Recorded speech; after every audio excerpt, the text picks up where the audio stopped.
I gotta tell you guys, this video, I found it recently. It's a new video, and it is fantastic. It's 1 minute before you do anything else. Click on this link. It takes 1 minute. You see that? It's super awesome. All right, so watch that video and then come back to this because it just explains everything really, really, really well. All right, so molarity, what it is it's your moles of solute. So moles of solute in 1 liter of solution.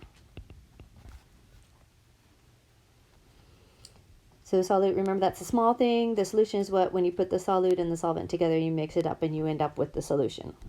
Key thing that this is not the solvent. So just make sure you know that is not the solvent.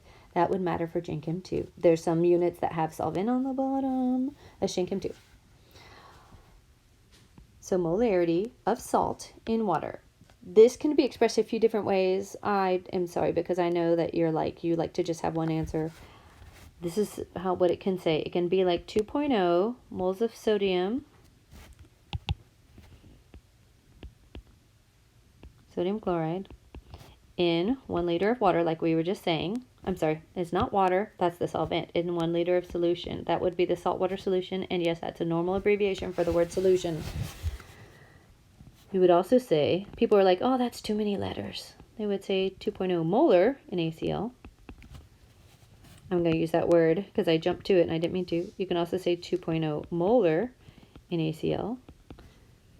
And then you can also use brackets, and that's your NaCl concentration. So yeah, there's like different ways to say it. So in Gen Chem, we're going to be using the molarity, that big M, or the moles per liter. But if you hear any of us saying the word molar, or you see brackets or anything like that, don't be freaked out. It means something, and it does mean molarity. And here's my little picture, because I always got to have little pictures. So we got a little mole. We're not really talking about moles, right? Y'all know this, but it's just kind of fun to have a little picture. My mole is standing on a capital M, and the poor little thing, he's stuck in a container. And in the container, we have water. Oh no. The only thing that's keeping him alive is that great big M. So molarity, and this is at 1 liter. It's how many moles are in 1 liter of water. Of course, we'd have to mix him up and he'd be all dissolved, which is disgusting. So we're not talking about that, but that gives you a little picture of molarity.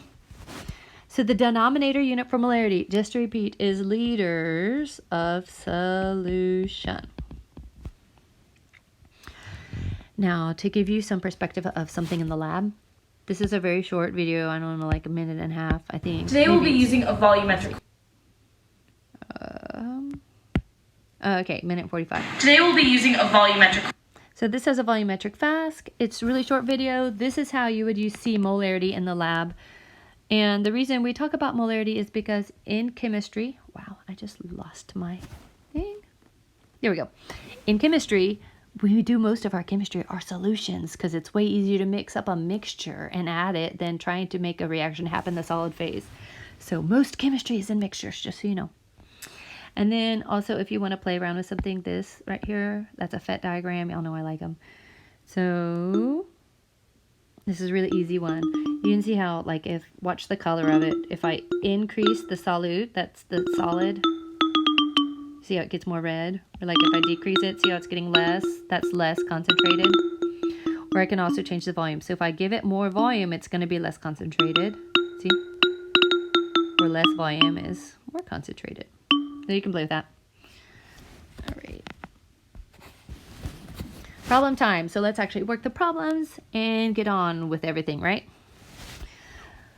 All right, so pro tip, if you see an M for now, while you're getting used to these units, cross out the M and write it as moles per 1 liter. And have a little typo here, that's 1.0. So here's our first example. What's the molarity? So question mark molarity, that's what we're trying to find. That contains 2.5 moles of solute and that much solution. So we just put them in.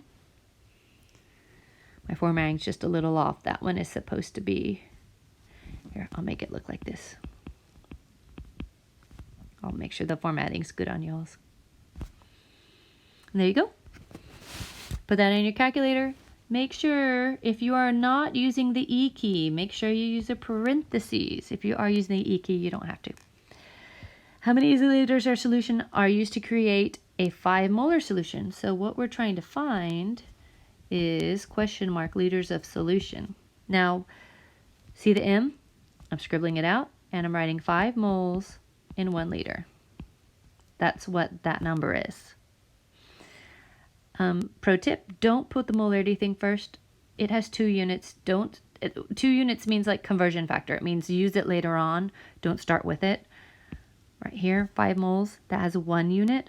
You want to start with the thing that has 1 unit. 1 unit, this has 2, 1, 2, you don't want to use that. So we're starting with 5 moles, and then I'm going to put my moles on the bottom, my liters on top, and then this says that it is 5 moles in 1 liter. So that's why my 5 goes there and my 1 goes there. I do the math and I get 1 liter. So good times.